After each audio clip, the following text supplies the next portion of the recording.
Bienvenue sur les Voies cachées, l'endroit où les mystères les plus sombres et les récits les plus fascinants prennent vie. Si vous aimez les histoires captivantes, les enquêtes troublantes et les secrets enfouis sous la surface, alors vous êtes au bon endroit.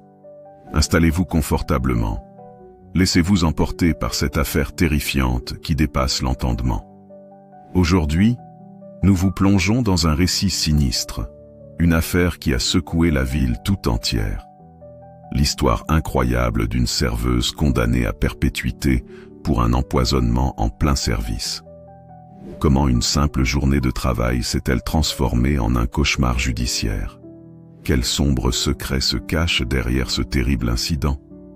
Avant de plonger dans cette affaire aux multiples rebondissements, n'oubliez pas de vous abonner à la chaîne et de laisser un like si cette histoire vous intrigue.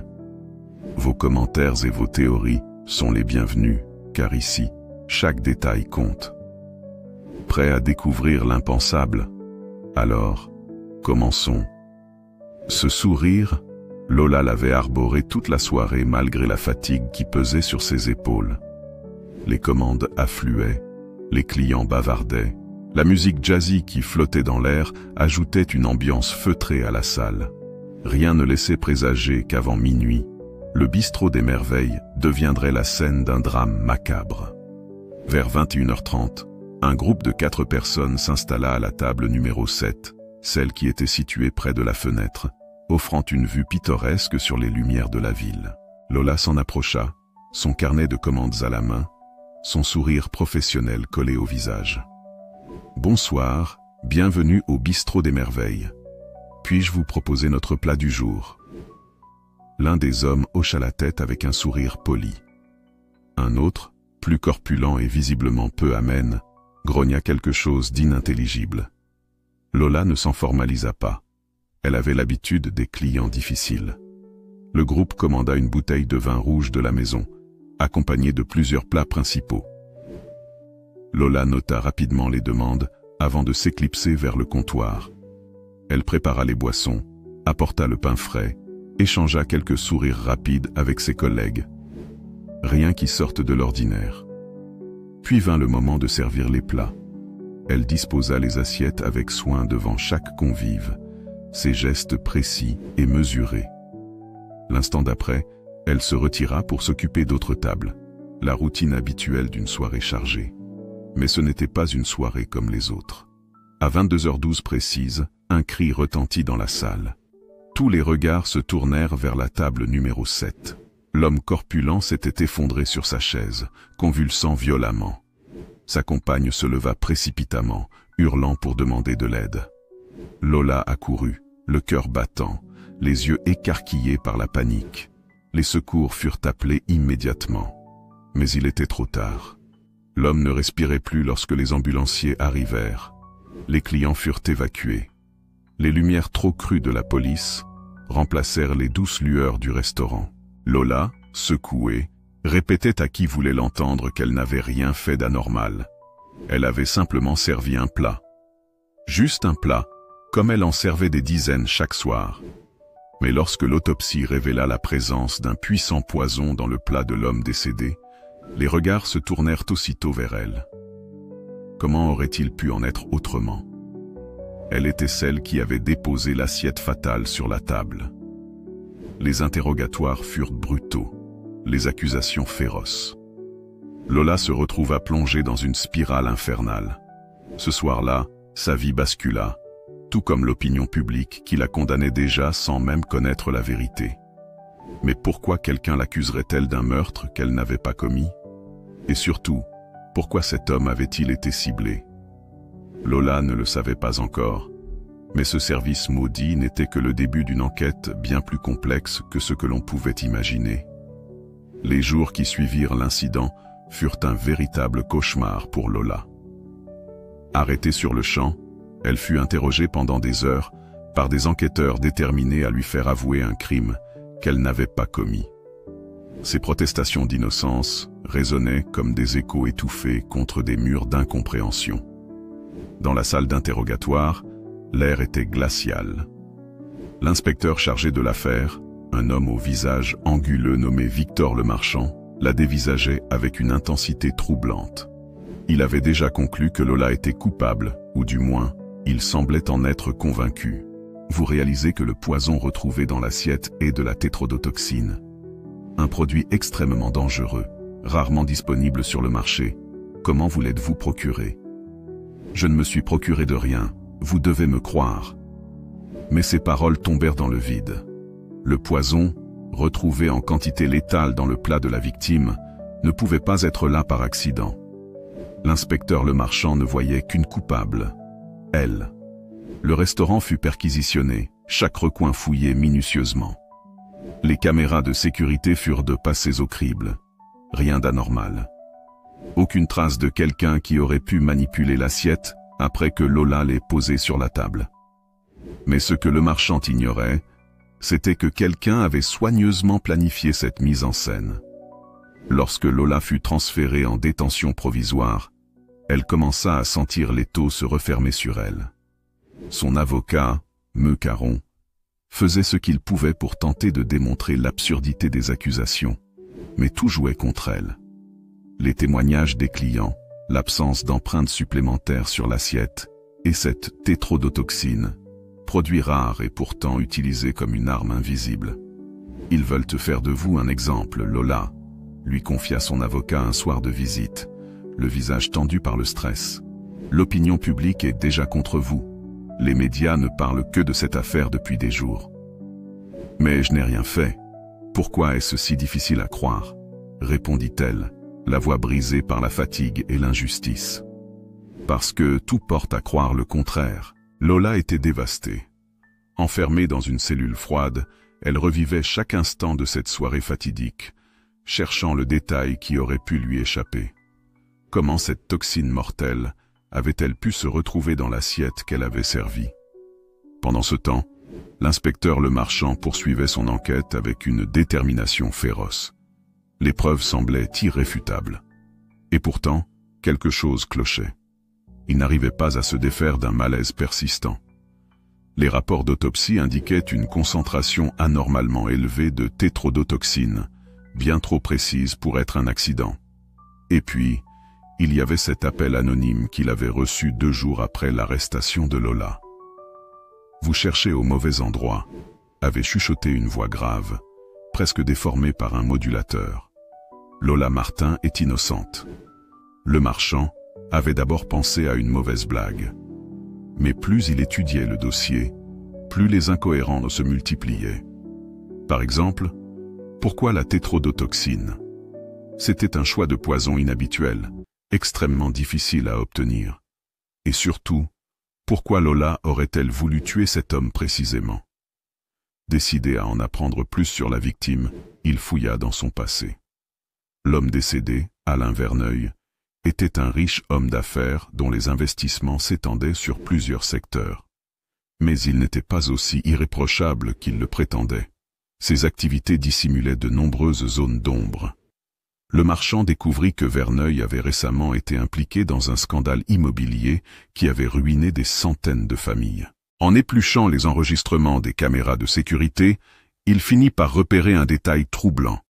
Un homme qui semblait porter une mallette suspecte et qui, étrangement, était entré dans le restaurant avant l'arrivée de Lola ce soir-là. Mais aucune caméra ne l'avait vu ressortir. Qui était cet homme? Et que faisait-il au bistrot des Merveilles ce soir-là? Plus Meucaron creusait, plus il comprenait que Lola avait été piégée. Mais pourquoi? Et par qui? Il décida de rendre visite à un ancien collègue, expert en toxines, qui lui révéla une chose inquiétante. La tétrodotoxine avait récemment fait l'objet de plusieurs transactions sur le marché noir, et une organisation secrète, surnommée le Cercle de Verre, semblait en avoir acquis de grandes quantités. Lola était-elle simplement un dommage collatéral dans une conspiration bien plus vaste, ou avait-elle été spécifiquement ciblée pour une raison précise? Meucaron devait en avoir le cœur net. Il savait qu'il jouait contre la montre, car le procès de Lola approchait. Et si elle était condamnée, il savait que rien ne pourrait plus lui venir en aide. Ce qu'il ignorait encore, C'était que l'enquête qu'il menait allait bientôt le plonger dans des ténèbres bien plus profondes que tout ce qu'il avait pu imaginer.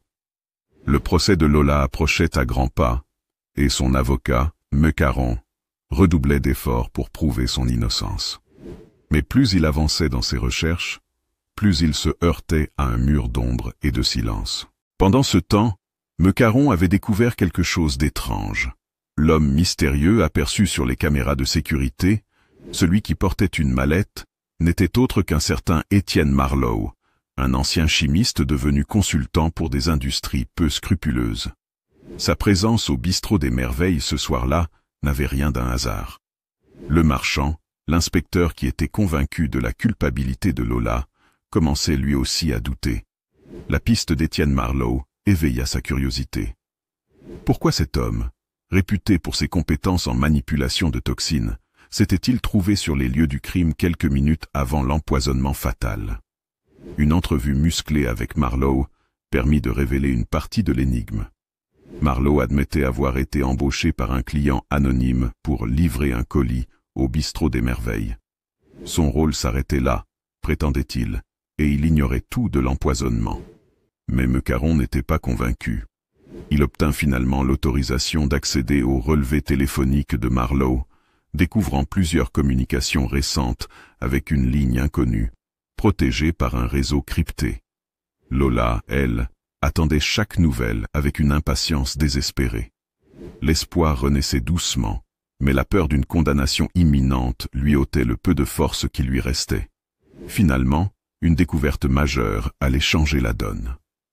Un ancien employé du bistrot des Merveilles, licencié peu de temps avant l'incident, accepta de parler à Mecaron. L'affaire avait pris une tournure que personne n'aurait pu prévoir. Ce qui semblait être un simple empoisonnement s'avérait être une conspiration complexe, ourdie par des mains puissantes, tirant les ficelles depuis l'ombre. Lola, bien que toujours incarcérée, voyait enfin son combat pour la vérité prendre un sens. Le marchand et Mecaron avaient découvert des connexions troublantes entre Alain Verneuil, le restaurant de Monsieur Rivière, et une organisation criminelle tristement célèbre, le Cercle de Verre. Le Cercle de Verre, une organisation secrète aux ramifications internationales, spécialisée dans le trafic de substances chimiques et biologiques rares. Et surtout, des nettoyages discrets pour ceux qui pouvaient se le permettre. L'enquête révéla qu'Alain Verneuil avait été impliqué dans une transaction de grande envergure avec l'organisation. Une transaction qui avait mal tourné. Verneuil, voyant son nom sali par les scandales qui l'avaient entouré, avait tenté de doubler ses partenaires en dissimulant une partie de leurs gains. Une trahison qui lui avait coûté la vie. Ce fut Étienne Marlowe qui avoua sous la pression des preuves accumulées. Il avait bien été embauché pour déposer une mallette contenant une substance destinée à l'assiette de Verneuil. Le tout orchestré par des commanditaires anonymes, dont il ignorait l'identité, mais dont il avait été averti de ne jamais croiser la route. Marlowe n'était qu'un pion dans ce vaste échiquier, tout comme Lola. Mais la preuve ultime, celle qui pourrait innocenter Lola, manquait toujours. Tout se jouait sur un seul élément, l'implication de Monsieur Rivière. Le propriétaire du restaurant, qui avait sciemment fermé les yeux sur des agissements suspects, devait parler. Une confrontation fut organisée entre Rivière, le marchand, et Mecaron. Pris au piège par la menace d'un procès pour complicité de meurtre, Rivière finit par craquer. Il avoua avoir accepté de l'argent pour permettre une transaction discrète dans son établissement. Il ignorait que cela impliquerait un meurtre. « Je n'aurais jamais dû accepter », répéta-t-il en larmes, brisé par le poids de la culpabilité. Mais je ne pouvais pas refuser. Il m'avait menacé. Avec ses aveux enregistrés, le marchand put enfin lever les charges qui pesaient sur Lola. Après des semaines de calvaire, elle fut libérée. La jeune femme, amaigrie mais déterminée, sortit de prison avec l'envie irrépressible de se reconstruire. Mais l'histoire n'était pas totalement terminée. Le Cercle de Verre continuait de tirer les ficelles en toute impunité. Et bien que son nom soit lavé de tout soupçon, Lola savait qu'elle n'en avait pas encore fini avec eux. Elle quitta la ville d'Aubray pour un nouvel endroit, prête à reconstruire sa vie. mais avec la ferme intention de révéler un jour l'ampleur de cette organisation qui avait failli détruire son existence. Car désormais, Lola n'était plus seulement une victime, elle était devenue une chasseuse de vérité. Et voilà, chers abonnés de Les Voix cachées, l'histoire fascinante et tragique de Lola Martin s'achève ici. Du fond de sa cellule jusqu'à sa libération, vous avez suivi avec nous ce récit incroyable, plein de mystères, de rebondissements et de révélations. Cette affaire, aussi complexe qu'injuste, nous rappelle combien il est important de ne jamais abandonner face à l'adversité. Lola, accusée à tort, a réussi à déjouer le piège qui lui avait été tendu grâce à sa détermination, mais aussi grâce aux efforts inlassables de ceux qui ont cru en elle. Nous espérons que cette histoire vous a tenu en haleine du début jusqu'à la fin. Si vous avez apprécié ce récit, n'oubliez pas de laisser un pouce bleu, de vous abonner à la chaîne et d'activer la cloche de notification pour ne rien manquer de nos prochaines vidéos captivantes. Et surtout, partagez cette histoire autour de vous. Merci d'avoir regardé cette vidéo jusqu'au bout. Votre soutien compte énormément pour nous.